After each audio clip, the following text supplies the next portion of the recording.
Hello friends, this is Sumit and welcome back to my YouTube channel dear learner academy. एक बार फिर से आप सबका डियर लर्नर एकेडमी में स्वागत है। तो प्यारे साथियों, जैसा कि आप सभी को पता होगा कि यूपी ट्रिपल एससी पेट का एग्ज़ाम 7 और 6-7 सितंबर को प्रस्तावित है। ठीक है, तो इस तरीके से हम कह सकते हैं कि आने वाले 6-7 सितंबर तक हमारे पास अभी लगभग 1 महीने का टाइम बचा हुआ है।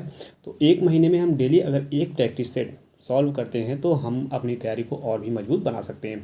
इसी क्रम में हम अपने चैनल पर डेली एक प्रैक्टिस सेट लेकर आ रहे हैं और आपसे बस इतना ही अनुरोध है कि यदि जो भाई बहन अभी नहीं जुड़े हैं वह हमारे चैनल को सब्सक्राइब कर लें, ताकि वीडियो की नोटिफिकेशन उनको सबसे पहले मिल सके और वीडियो उनको सबसे पहले दिख सके। ठीक है, जो भी कंटेंट हम इस चैनल पर डालेंगे वो सबसे पहले आप तक पहुंच जाएगी, यदि आप चैनल को सब्सक्राइब किए रहेंगे। बेल आइकन को ऑन कर लीजिए। ठीक है, तो चलिए स्टार्ट करते हैं। इसी क्रम में आज हम अपना दूसरा प्रैक्टिस सेट लेकर आए हैं जीके और जीएस का। इसमें भी 60+ क्वेश्चन हमें देखने को मिलेंगे बहुत ही कम समय में और बहुत ही अच्छे तरीके से रिवीजन करवाएंगे। ठीक है, इसमें हम वो एक उस लेवल का कंटेंट डाल रहे हैं जैसे कि यूपी ट्रिपल एससी पेट में पूछा जाता है। ये नहीं कि बहुत ही हाई लेवल का पूछा जाता है। ठीक है, बहुत सबका जो है बेसिक ही नहीं तैयार रहता है। हम इजी टू मॉडरेट लेवल का लेकर चल रहे हैं। तो चलिए स्टार्ट करते हैं आज का अपना सेशन। आज का हमारा पहला प्रश्न क्या कर रहा है, भारत का राष्ट्रीय पशु कौन है। तो ये सब आप सभी को पता होगा कि भारत का राष्ट्रीय पशु कौन सा है, तो कहेंगे कि बाघ। अगर हम बात करें अपने दूसरे क्वेश्चन की, तो देखते हैं हमारे दूसरे क्वेश्चन में क्या दिया गया है। संविधान सभा के अध्यक्ष कौन थे। तो संविधान सभा के अध्यक्ष आप सभी को पता होगा कि डॉक्टर राजेंद्र प्रसाद जो है संविधान सभा के अध्यक्ष आपको देखने को मिले थे। ठीक है, इसी क्रम में हम अपने अगले प्रश्न की तरफ चलते हैं। इसमें देखते हैं कि ग्रीन रिवॉल्यूशन किससे संबंधित है। हमको बताना है कि ग्रीन रिवॉल्यूशन जो है किससे संबंधित है। ठीक है, तो ये है आपका खाद्यान्न उत्पादन से। खाद्यान्न उत्पादन से ग्रीन रिवॉल्यूशन जो है संबंधित है। ऑप्शन नंबर सी इसका सही जवाब होगा, खाद्यान्न उत्पादन। ठीक है, चलिए आगे चलते हैं। आगे दिया गया है, अशोक का धर्म प्रचारक किस देश भेजा गया था। तो अशोक ने श्रीलंका में अपने धर्म के प्रचार प्रसार के लिए भेजा था। ठीक है, आगे बढ़ते हैं। हमारा अगला प्रश्न देखते हैं। अगले प्रश्न में क्या दिया गया है, भारत में कितने उच्च न्यायालय हैं। तो अभी फिलहाल भारत में 25 उच्च न्यायालय हैं। ठीक है, एक राज्य के 2 न्यायालय, मतलब 2 राज्य के 1 उच्च न्यायालय हो सकते हैं। तो अभी फिलहाल भारत में जो है 25 उच्च न्यायालयों की संख्या है। आगे बढ़ते हैं। अगला प्रश्न दिया गया है, महात्मा गांधी का जन्म कब हुआ था। तो महात्मा गांधी का जन्म जो है हुआ था 1869 ईस्वी में। ठीक है, ऑप्शन बी इसका बिल्कुल सही जवाब है। 1869 में महात्मा गांधी जी का जन्म हुआ था, 2 अक्टूबर 1869 को। आगे बढ़ते हैं। अगला प्रश्न कह रहा है कि वर्तमान में भारत का मुख्य चुनाव आयुक्त कौन होता है। तो वर्तमान में भारत का मुख्य चुनाव आयुक्त होता है चुनाव आयोग प्रमुख। ऑप्शन सी इसका सही जवाब है, चुनाव आयोग प्रमुख जो है वर्तमान में भारत का जो है मुख्य चुनाव आयुक्त होता है। अगले प्रश्न की बात करते हैं। अगला प्रश्न कह रहा है कि भारत में प्रथम महिला प्रधानमंत्री कौन थी। तो प्रथम महिला प्रधानमंत्री की बात की गई है कि भारत में प्रथम महिला प्रधानमंत्री कौन थी। तो आप सभी को पता होगा कि इंदिरा गांधी जो है भारत में प्रथम महिला प्रधानमंत्री थी। ठीक, अगले प्रश्न की बात करें तो अगला प्रश्न कह रहा है, गंगोत्री किस राज्य में स्थित है। तो गंगोत्री को बताना है कि गंगोत्री किस राज्य में स्थित है। तो गंगोत्री जो है आपका उत्तराखंड में स्थित है। ठीक है, ऑप्शन बी इसका सही जवाब है, उत्तराखंड। अगले प्रश्न की बात करें तो माउंट एवरेस्ट किस देश में है। हमको बताना है कि माउंट एवरेस्ट किस देश में है। तो माउंट एवरेस्ट जो है आपका नेपाल देश में है। ठीक है, नेपाल इसका सही जवाब होगा। अगला प्रश्न क्या कह रहा है, भारत में सबसे अधिक बोली जाने वाली भाषा कौन सी है। तो भारत में सबसे अधिक आप सभी को पता होगा कि हिंदी भाषा बोली जाती है। ठीक, कौन सी, हिंदी। अगर विश्व की बात करें तो विश्व की सबसे अधिक बोली जाने वाली भाषा है मंदारिन। ये चीनी भाषा है जो विश्व में सबसे अधिक बोली जाती है। और भारत में सबसे अधिक बोली जाने वाली भाषा कौन सी है, हिंदी है। ठीक है, आगे बढ़ते हैं। नोबेल पुरस्कार किस देश द्वारा दिया जाता है। आपको बताना है कि नोबेल पुरस्कार जो है किस देश द्वारा दिया जाता है। तो ये आपको दिया जाता है स्वीडन के द्वारा। ठीक, स्वीडन के द्वारा नोबेल पुरस्कार दिया जाता है। आगे देखते हैं। ये देखिए एकदम बेसिक सा क्वेश्चन है कि रावण का जन्म किस स्थान पर हुआ था। हमको बताना है कि रावण का जन्म किस स्थान पर हुआ था। तो सभी को पता होगा कि श्रीलंका में जो है रावण का जन्म हुआ था। अपने अगले प्रश्न की तरफ बढ़ते हैं। हमारा अगला प्रश्न कह रहा है कि भारत में किस वर्ष संविधान लागू हुआ। तो भारत में जो है 1950 में जो है संविधान लागू हुआ था। 1949 में बनकर तैयार हुआ था। 26 नवंबर को संविधान दिवस के रूप में मनाते हैं। लेकिन 26 जनवरी 1950 को है संपूर्ण रूप से लागू हुआ था। तो आप कहेंगे कि 1950 में संविधान लागू हुआ था। अगले प्रश्न की बात करें। अगला प्रश्न आपका कह रहा है स्वतंत्र भारत के पहले गवर्नर जनरल कौन थे। हमको बताना है कि स्वतंत्र भारत के पहले गवर्नर जनरल कौन थे। तो आप कहेंगे कि लॉर्ड माउंटबेटन जो स्वतंत्र भारत के पहले गवर्नर जनरल थे। ठीक है, कौन थे? लॉर्ड माउंटबेटन स्वतंत्र भारत के पहले गवर्नर जनरल थे। ठीक है, आगे बढ़ते हैं। अगला प्रश्न कह रहा है कि रक्त समूह की खोज किसने की थी। तो रक्त समूह की खोज आप सभी को पता होगा कि कार्ल लैंडस्टीनर ने की थी। ठीक, कार्ल लैंडस्टीनर ने रक्त समूह की खोज की थी। अगले प्रश्न की बात करें। भारत में सबसे लंबी नदी कौन सी है। हमको बताना है कि भारत में सबसे लंबी नदी कौन सी है। तो आप सभी को पता होगा कि भारत में सबसे लंबी नदी जो है गंगा है। ठीक, गंगा नदी भारत की सबसे लंबी नदी है। सबसे वृद्ध गंगा गोदावरी है। ठीक है, आगे बढ़ते हैं। सूरदास किस भाषा के कवि थे। सूरदास किस भाषा के कवि थे। तो ये है आपका ऑप्शन नंबर ए ब्रज भाषा, मतलब सूरदास जो है ब्रज भाषा के कवि थे। ठीक है, अगले प्रश्न की बात करें। तो अगला प्रश्न क्या कहता है, भारत में कितने राज्य हैं। तो वर्तमान में भारत में अभी फिलहाल 28 राज्य हैं। ये इसका सही जवाब होगा। ये राज्यों की संख्या बढ़ती घटती रहती है। तो अभी फिलहाल 2025 की बात कर रहे हैं, तो इसमें भारत में 28 राज्य हैं। ठीक है, अगले प्रश्न की बात करते हैं। गंगा नदी का उद्गम स्थल कहाँ पर है। गंगा नदी का उद्गम स्थल कहाँ पर है, हमको ये बताना है। तो गंगा नदी का उद्गम स्थल आपका ऑप्शन नंबर बी होगा, गंगोत्री से है। ठीक है, गंगा गंगोत्री से निकलती है। आगे बढ़ते हैं। अगला प्रश्न कह रहा है भारत की सबसे बड़ी झील कौन सी है। भारत की सबसे बड़ी झील जो है आपकी है चिल्का झील। और मीठे पानी की झील बताए तो वूलर झील है। ठीक है, चिल्का झील भारत की सबसे बड़ी झील है। आगे बात करते हैं। भारत का सबसे ऊंचा पर्वत शिखर कौन सा है। हमको बताना है कि भारत का सबसे ऊंचा पर्वत शिखर कौन सा है। तो ये है आपका K2 यानी गाडविन ऑस्टिन। ठीक, भारत का सबसे ऊंचा पर्वत शिखर कौन सा है, K2 गाडविन ऑस्टिन। आगे पढ़ते हैं।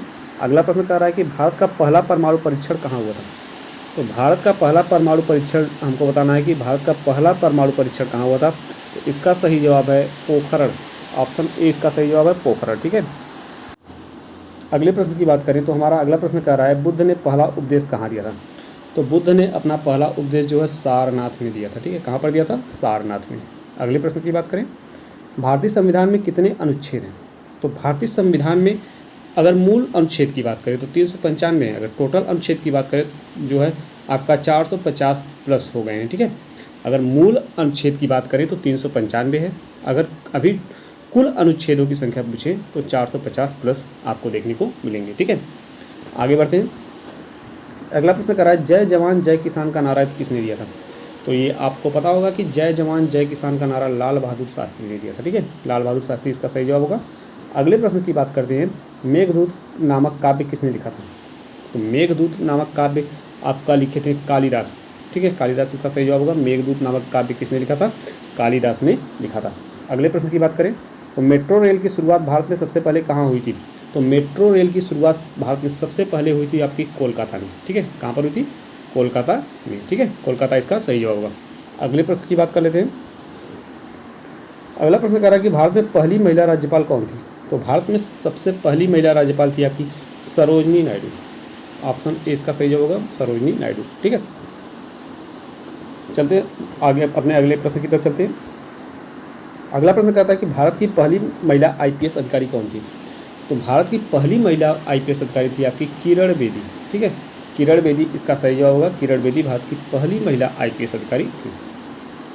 अगले प्रश्न की बात करें तो पंचायती राज व्यवस्था की शुरुआत किस राज्य से हुई थी। तो पंचायती राज व्यवस्था की शुरुआत आपकी राजस्थान से हुई थी। ठीक, कहाँ से हुई थी, राजस्थान से हुई थी। ठीक है, आगे बढ़ते हैं। हमारा अगला प्रश्न क्या कह रहा है, भारत में GST वर्ष किस वर्ष लागू हुआ।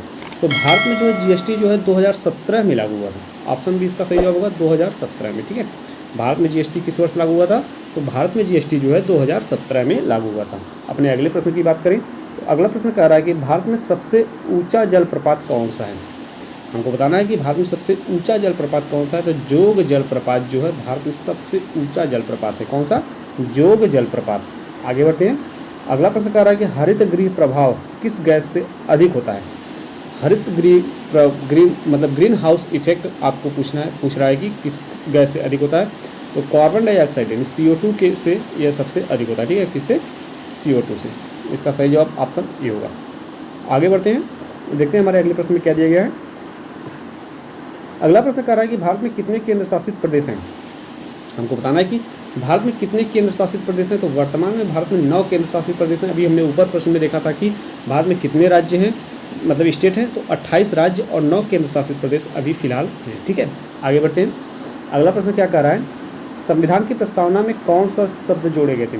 तो संविधान की प्रस्तावना में समाजवादी, धर्मनिरपेक्ष, लोकतांत्रिक, ये तीनों शब्द जोड़े गए थे, ठीक है। ऑप्शन ए इसका बिल्कुल सही जवाब होगा, समाजवादी, धर्मनिरपेक्ष और लोकतांत्रिक शब्द। प्यारे साथियों, आप सबके लिए हम इतना मेहनत कर रहे हैं, आपके लिए मतलब इतनी मेहनत हो रही है कि आप लोगों को क्वेश्चन ढूंढ कर लाने पड़ रहे हैं, ठीक है।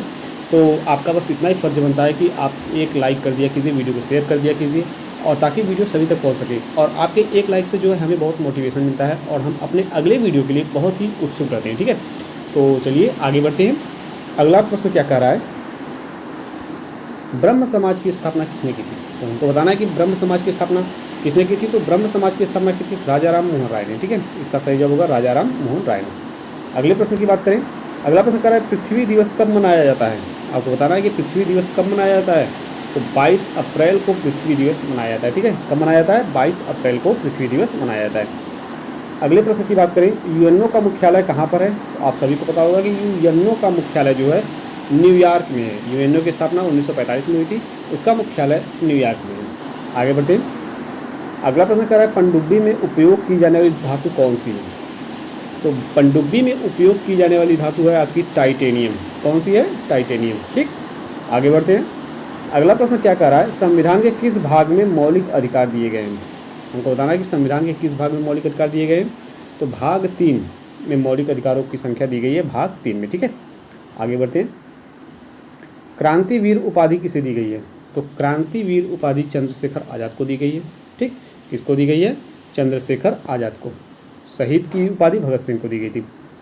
आगे बढ़ते हैं, भारत की प्रथम महिला राष्ट्रपति कौन थी। तो भारत की प्रथम महिला राष्ट्रपति आपकी हैं प्रतिभा देवी सिंह पाटिल, ठीक है। कौन है, प्रतिभा देवी सिंह पाटिल। आगे बढ़ते हैं, अगला प्रश्न कह रहा है ओजोन परत गैस से नष्ट होती है। मतलब ओजोन परत किस गैस से नष्ट होती है। क्लोरोफ्लोरोकार्बन से, CFC। ऑप्शन ए इसका सही जो होगा, क्लोरोफ्लोरोकार्बन, ठीक। आगे बढ़ते हैं, आर्य समाज की स्थापना किसने की थी। अगला प्रश्न कह रहा है कि आर्य समाज की स्थापना किसने की थी। तो आपको पता होगा कि आर्य समाज की स्थापना की थी स्वामी दयानंद सरस्वती ने। ऑप्शन ए इसका सही जवाब होगा, स्वामी दयानंद सरस्वती, ठीक है। अगले प्रश्न की बात करें, अगला प्रश्न कह रहा है अंतरिक्ष में जाने वाले पहले भारतीय महिला कौन थी। अंतरिक्ष में जाने वाली पहली भारतीय महिला की बात करें तो वो थी आपकी कल्पना चावला, ठीक है। कल्पना चावला जो है अंतरिक्ष में जाने वाली पहली भारतीय महिला थी। आगे बढ़ते हैं, अगला प्रश्न है महात्मा गांधी ने दांडी यात्रा कब शुरू की थी। तो महात्मा गांधी ने दांडी यात्रा 1930 में शुरू की थी, ठीक है। कब शुरू की थी, 1930 में। आगे बढ़ते हैं, अगला प्रश्न कह रहा है चिपको आंदोलन किससे संबंधित है। तो चिपको आंदोलन जो है पर्यावरण संरक्षण से संबंधित है, ठीक है। किससे, पर्यावरण संरक्षण से। ऑप्शन नंबर ए इसका सही जवाब होगा, पर्यावरण संरक्षण से, ठीक है। आगे बढ़ते हैं, अगला प्रश्न क्या कह रहा है, यूएनओ का स्थापना वर्ष क्या है। हमको बताना है कि यूएनओ का स्थापना वर्ष क्या है। तो हमने आपको पहले ही बता दिया था कि यूएनओ का मुख्यालय न्यूयॉर्क में है और इसका स्थापना वर्ष 1945 है, ठीक है।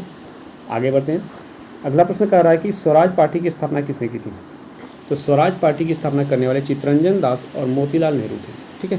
कौन है, चित्तरंजन दास और मोतीलाल नेहरू ने स्वराज पार्टी की स्थापना की थी। आगे बढ़ते हैं, अगला प्रश्न है त्रिपिटक किस धर्म से संबंधित है। क्या है, त्रिपिटक जो है किस धर्म से संबंधित है। हमको ये बताना है कि त्रिपिटक किस धर्म से संबंधित है, ठीक है। तो त्रिपिटक जो है आपका बौद्ध धर्म से संबंधित है। ऑप्शन ए इसका सही जवाब है, बौद्ध धर्म, ठीक।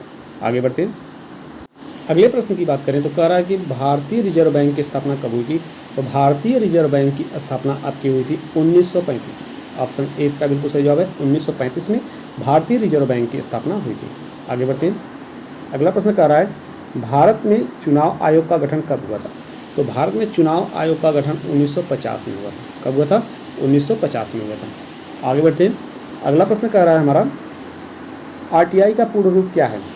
RTI का पूर्ण रूप बताना है। तो इसका पूर्ण रूप है राइट टू इन्फॉर्मेशन, ठीक है, सूचना का अधिकार। इसका पूर्ण रूप है क्या? सूचना का अधिकार, राइट टू इन्फॉर्मेशन। आगे बढ़ते हैं, अगला प्रश्न कह रहा है क्या, रक्त का शुद्धिकरण कहाँ होता है? हमको बताना है कि रक्त का शुद्धिकरण कहाँ होता है। तो ये होता है आपका वृक्क यानी किडनी में, ठीक है। आगे बढ़ते हैं, अगला प्रश्न है भारत का सर्वोच्च न्यायालय कहाँ स्थित है? तो भारत का सर्वोच्च न्यायालय भी आपका नई दिल्ली में है। कहाँ पर है? नई दिल्ली में। आगे बढ़ते हैं, अगला प्रश्न है हमारा, ब्लड ग्रुप की खोज किसने की थी?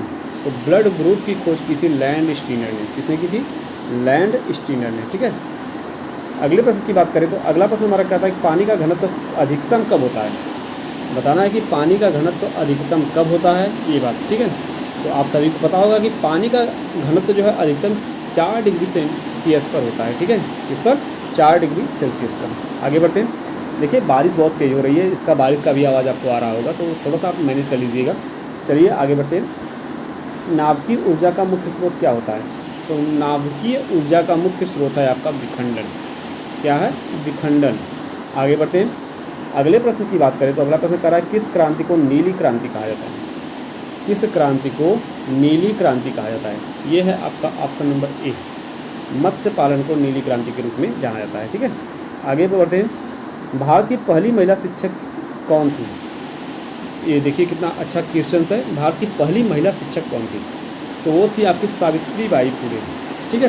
भारत की पहली महिला शिक्षक कौन थी? सावित्रीबाई फुले। आगे बढ़ते हैं, लाल किला किसने बनवाया था? अगर बात करें लाल किला किसने बनवाया था, तो ये आपके बनवाए थे कौन? शाहजहाँ, ठीक है। ऑप्शन नंबर ए इसका सही जवाब होगा, शाहजहाँ ने लाल किला बनवाया था, ठीक है। आगे बढ़ते हैं, भाभा परमाणु अनुसंधान केंद्र कहाँ है? भाभा परमाणु अनुसंधान केंद्र हमको बताना है कि कहाँ पर है, ठीक है। कहाँ पर है ये बता दीजिए। तो ये है आपका मुंबई में, ऑप्शन नंबर ए, मुंबई में भाभा परमाणु अनुसंधान केंद्र स्थित है। आगे बढ़ते हैं, माउंट एवरेस्ट की ऊंचाई कितनी है? तो माउंट एवरेस्ट की ऊंचाई है आपकी 8,848.86 मीटर, ठीक है। माउंट एवरेस्ट की ऊंचाई है। आगे बढ़ते हैं, अगला प्रश्न क्या कह रहा है, ऑपरेशन फ्लड किससे संबंधित है? ऑपरेशन फ्लड जो है दुग्ध उत्पादन से संबंधित है। ऑप्शन नंबर ए इसका बिल्कुल सही जवाब होगा, क्या? दुग्ध उत्पादन।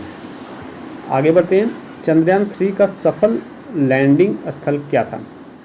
तो चंद्रयान 3 का सफल लैंडिंग स्थल था चंद्रमा का दक्षिणी ध्रुव, ठीक है। कौन सा था? चंद्रमा का दक्षिणी ध्रुव।